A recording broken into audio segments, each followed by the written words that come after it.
موت ہر چیز کو باطل کر دے گی۔ وہ وقت کیسا عجیب ہوگا جب لوگوں کو معلوم ہوگا کہ عمل کے نام پر دنیا میں وہ جو کچھ کرتے رہے وہ بے عملی کی بدترین شکل تھی۔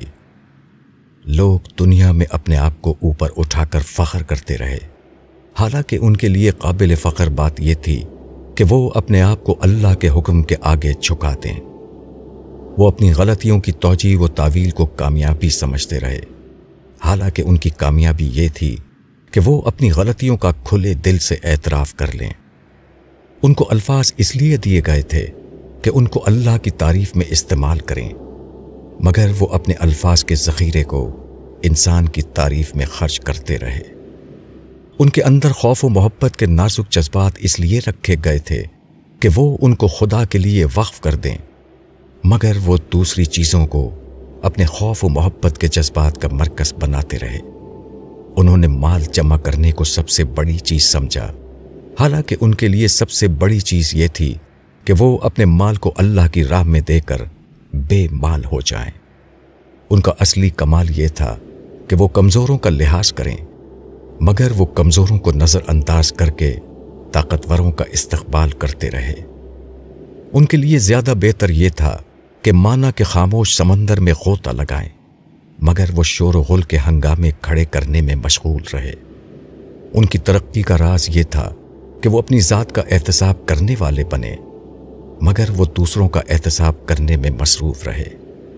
ان سے یہ مطلوب تھا کہ دنیا کا مال یا دنیا کی عزت پائیں تو اس کو بے حقیقت سمجھیں اور اس سے بے رغبتی کا ثبوت دیں، مگر اسی کو وہ سب سے بڑی چیز سمجھ بیٹھے۔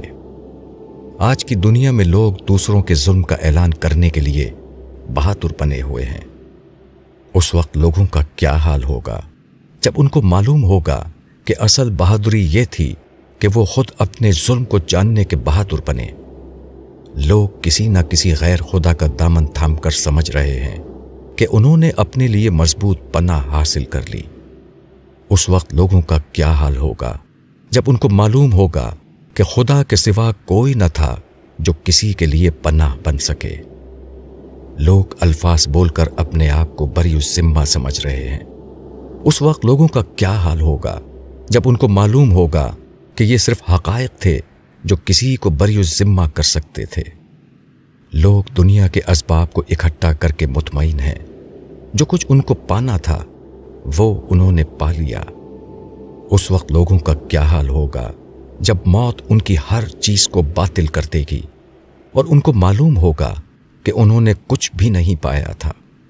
لوگ دوسروں کی غلطیوں کی فہرست مرتب کر رہے ہیں۔ اس وقت لوگوں کا کیا حال ہوگا جب فرشتے خود ان کی غلطیوں کی فہرست ان کے سامنے پیش کریں گے۔ لوگ زندگی کو اصل مسئلہ سمجھتے ہیں۔ اس وقت لوگوں کا کیا حال ہوگا جب ان کو معلوم ہوگا کہ ان کا اصل مسئلہ موت تھا، نہ کہ دنیا کی چند روزہ زندگی۔ لوگ اپنے خود ساختہ معیار کے مطابق پا کر اپنے آپ کو برحق سمجھ رہے ہیں۔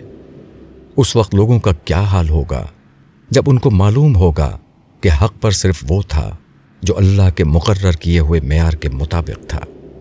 لوگ استقبال کرنے والوں کی بھیڑ پا کر اپنے آپ کو خوش قسمت سمجھ رہے ہیں۔ اس وقت لوگوں کا کیا حال ہوگا جب ان کو معلوم ہوگا کہ خوش قسمت صرف وہ تھا جس کے استقبال کے لیے اللہ اور اس کے فرشتے اس کا انتظار کر رہے تھے۔ ہر آدمی نے اپنی خوش خیالیوں کی ایک دنیا بنا رکھی ہے اور اپنے آپ کو اس کے اندر پا کر مطمئن ہے، مگر قیامت ایسے تمام گھروندوں کو توڑ دے گی۔ اس وقت صرف وہ شخص محفوظ ہوگا جو خدا کے گھر میں پناہ پکڑے ہوئے تھا، جس نے اپنے لیے خدا کا سایہ حاصل کر لیا تھا۔